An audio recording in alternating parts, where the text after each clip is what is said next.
இன்னைக்கு நம்ம வீட்டுக்கு ஒரு கெஸ்ட் வர்றதா காலையிலேயே கால் பண்ணி சொல்லிட்டாங்க. அவங்களுக்காக மீன் வாங்க போனா, நம்மளுக்கு இன்னைக்குன்னு பார்த்து நகர மீன் தான் இருந்துச்சு.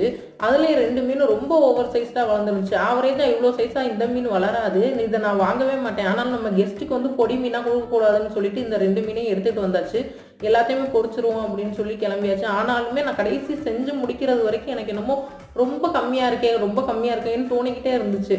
ஆனா ஒரே ஒரு கெஸ்ட் தான் வரப்போறாங்க. கடைசி வரைக்கும் நான் சாப்பிடவே இல்ல. அவங்க வர்றதுக்கே 3 மணி ஆயிருச்சு. அதுவரைக்கும் உட்கார்ந்து இருந்துட்டு, அவங்க சாப்பிட்டு முடிச்சதுக்கப்புறம் பார்த்தா எல்லாமே மிஞ்சி போய் உட்கார்ந்து சாப்பிட முடியாம உட்கார்ந்து சாப்பிட்டுக்கிட்டு இருந்தேன். வேஸ்ட் ஆயிருமே அப்படின்னு சொல்லிட்டு எப்பவுமே இப்படிதான் நான் பண்ணிக்கிட்டு இன்னைக்கு நம்ம வீட்டுக்கு ஒரு கெஸ்ட் வர்றதா காலையிலேயே கால் பண்ணி சொல்லிட்டாங்க. அவங்களுக்காக மீன் வாங்க போனா, நம்மளுக்கு இன்னைக்குன்னு பார்த்து நகர மீன் தான் இருந்துச்சு. அதுலயும் 2 மீனும் ரொம்ப ஓவர் சைஸ்டா வளர்ந்துருந்துச்சு. ஆவரேஜா இவ்ளோ சைஸா இந்த மீன் வளராது. இத நான் வாங்கவே மாட்டேன். ஆனாலும் நம்ம கெஸ்ட்டுக்கு வந்து பொடி மீனா குடுக்கக்கூடாதுன்னு சொல்லிட்டு இந்த 2 மீனையும் எடுத்துட்டு வந்தாச்சு.